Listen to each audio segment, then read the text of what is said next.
Welcome to the Manager Matt podcast show. The show is designed to give you solutions to your day-to-day management and leadership problems.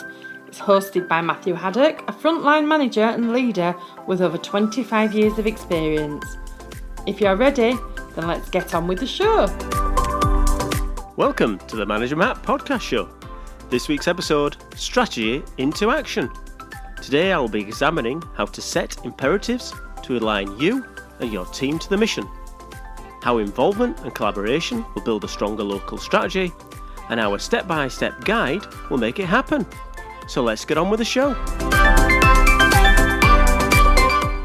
So who out there has seen the corporate mission statement? We all have the intranet homepage of the company website, which links to the mission of the company.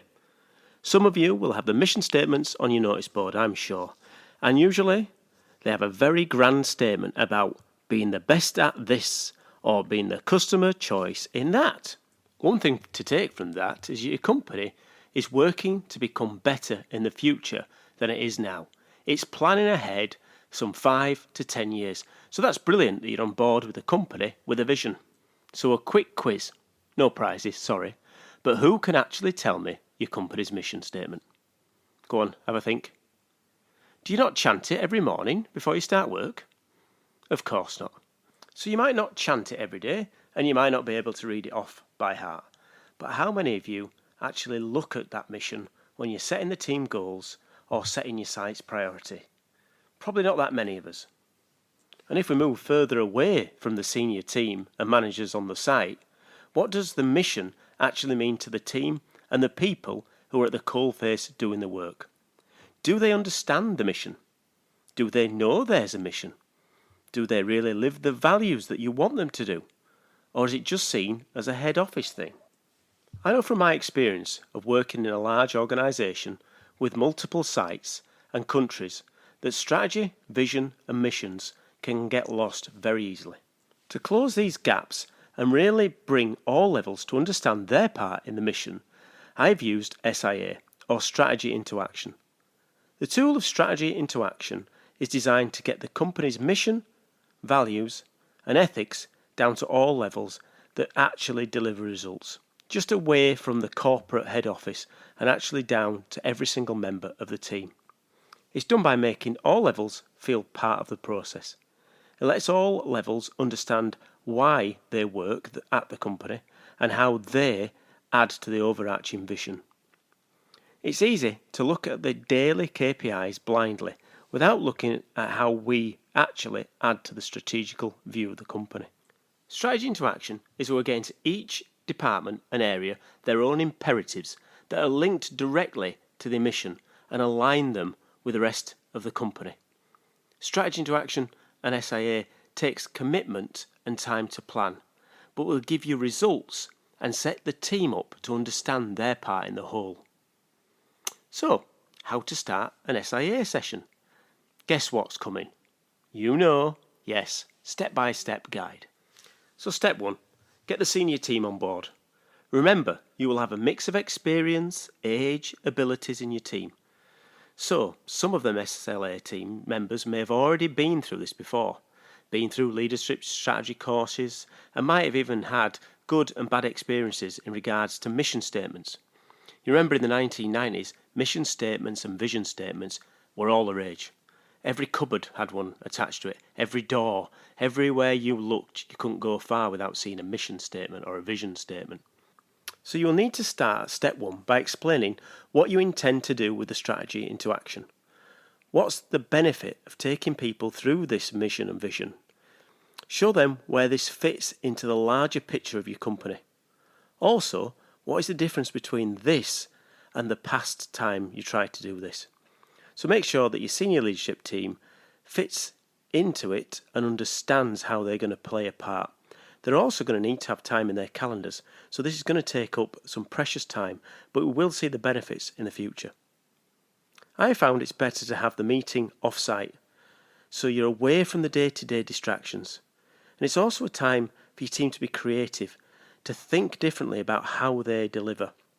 And it's about setting imperatives that will help their department support the bigger aims of the site and the company. Now, step 2, get the team to understand their strengths. So what strengths do they have in the business unit or the group or the site? And what can we build on those strengths that can then be part of the bigger picture? So what value do we add to the customers? What strengths do we have in regards to the group? What do we add to the bigger picture? This is designed to allow the team to look at what their departments can deliver to the bigger picture. So it's very easy for very small teams or locations that are away from the head office to lose sight of where they add value to the company. And this is a time to step away, think about the strengths and say, well, what do we add to this big picture? It's funny when you talk to some people who have been in businesses a long time, they don't even know the products that the business makes because it's probably bought and acquired and grown. So they become very disconnected from it. And this is an opportunity for them to see how their team and see how they could add value to the company's vision.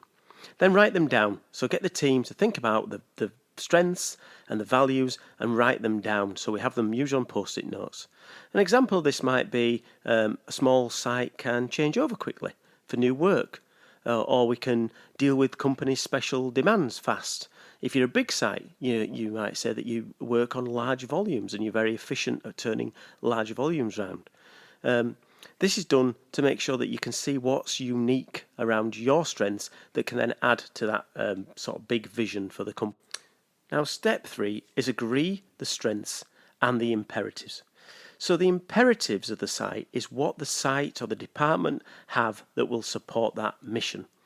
So boil down them strengths to the imperatives that you need to deliver that will then add to the strategy. So you're kind of making these layers of what you're going to be doing. So the overarching is the strategy, and then underneath this is the imperatives that will build up from them. So what does that look like? Well, one strength might be space, the size of the site. Could you use that land to have warehousing space for another site, for instance? Could you generate renewable energy off of it? And does that fit to the mission? Be clear at this point. You don't want to be going into management speak and overcomplicating it. These imperatives need to be easy to communicate further down the line. So they need to be something that's quite snappy and short. You don't want a massive amount of jargon at this point. And at this point, you need to check with your team's strengths do match the strategy of the company. If not, then there might be a scary realisation that we might not be on the same page. But saying that, I've never had that. When I've done this before in many, many companies, we've always been able to find a match to the longer vision of the company. Now, step 4, the imperatives you've got, you need to make sure that they are tested. So it's a time to test them imperatives out. You've now agreed the imperatives. You've got each department head to understand how their team plays a part in those imperatives. It's time to test that logic outside the management team. You should have a number of imperatives. I would say 4 to 5 is a good number. Please don't get 10 or 20 imperatives because they're not imperatives then. If you get too many, they're not going to be concentrated on. And your teams won't be able to commit and get behind them. But really you need those 5 ready to be able to roll out so everyone can understand it. And at this point, it's good to try and present to the next level up. So get your senior leaders to look at your work and how the imperatives support the mission. Get them to critique the work. Put a pressure test on it because you're going to cascade this down. So it's good to have people being honest. There's no point in backslapping at this point. You need to really be testing, have we got the right imperatives that are going to support the mission? And that's where your senior managers should really be able to test that out for you. So now your senior leadership team understand and are comfortable how the imperatives sit to the company's vision and strategy.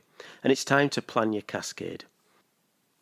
We want all levels in the company to be communicated to and how they fit into the why of the company.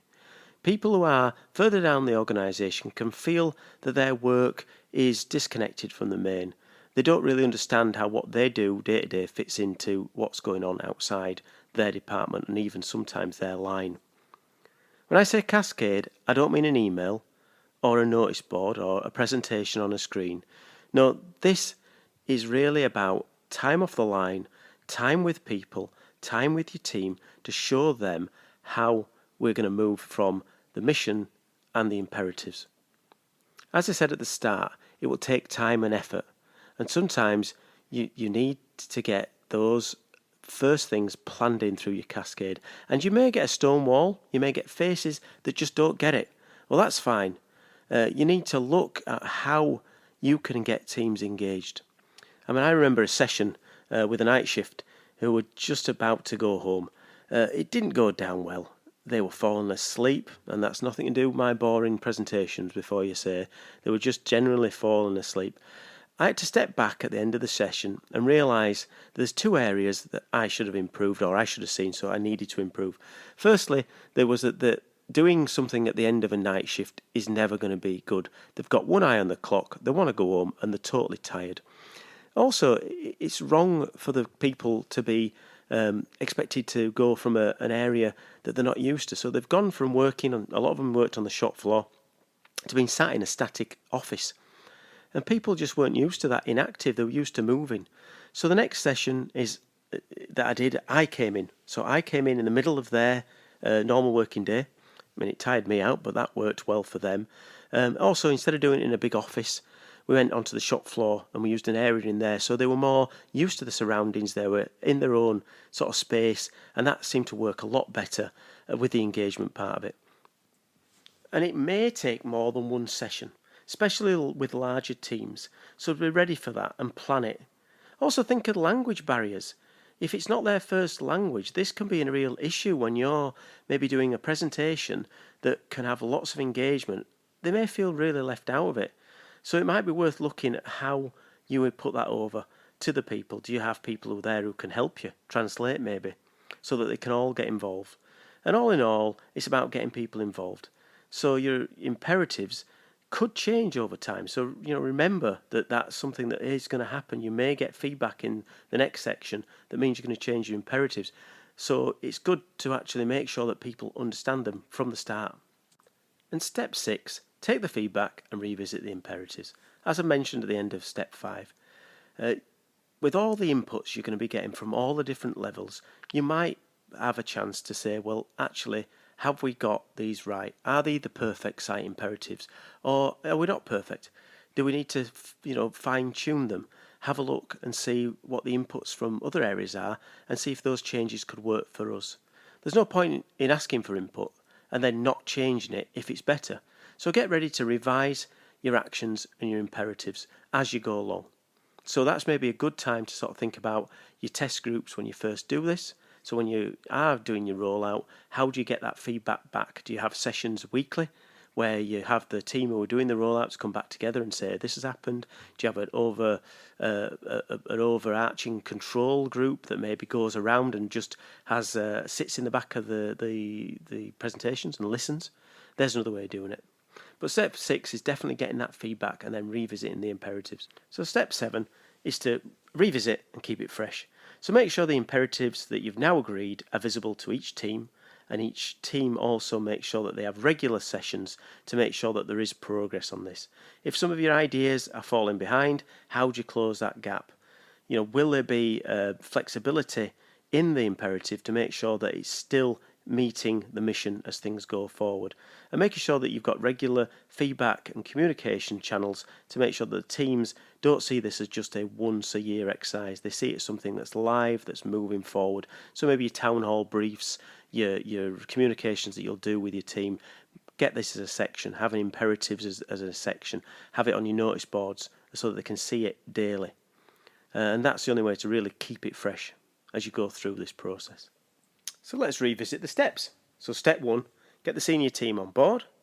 Step 2, understand your strengths. Step 3, formulate the imperatives. Step 4, test them imperatives. Step 5 is to cascade. Step 6, take the feedback. Step 7, keep it fresh. And that's it. Well, thanks for listening about strategy into action and how it can work for your teams. Now it's over to you. You have the background of why it works. You have the context of how it will deliver results. You have a step-by-step guide. So now it's up to you. Take action. Start seeing the benefits. So what are you waiting for? Do it. Nothing comes from nothing. Okay, that's it for Manager Matt this week. Thanks for listening and goodbye. Thank you so much for listening to this Manager Matt podcast. We hope you found it interesting, helpful and actionable. One last thing, please leave a quick review on iTunes or with your podcast provider, as it helps to spread the word of Manager Matt. If you haven't already done so, please subscribe to the podcast, and if you did like anything in particular, send an email to managermattpodcast@gmail.com or visit managermatt.co.uk for more content. Feedback is a gift, so let's keep giving. See you next week.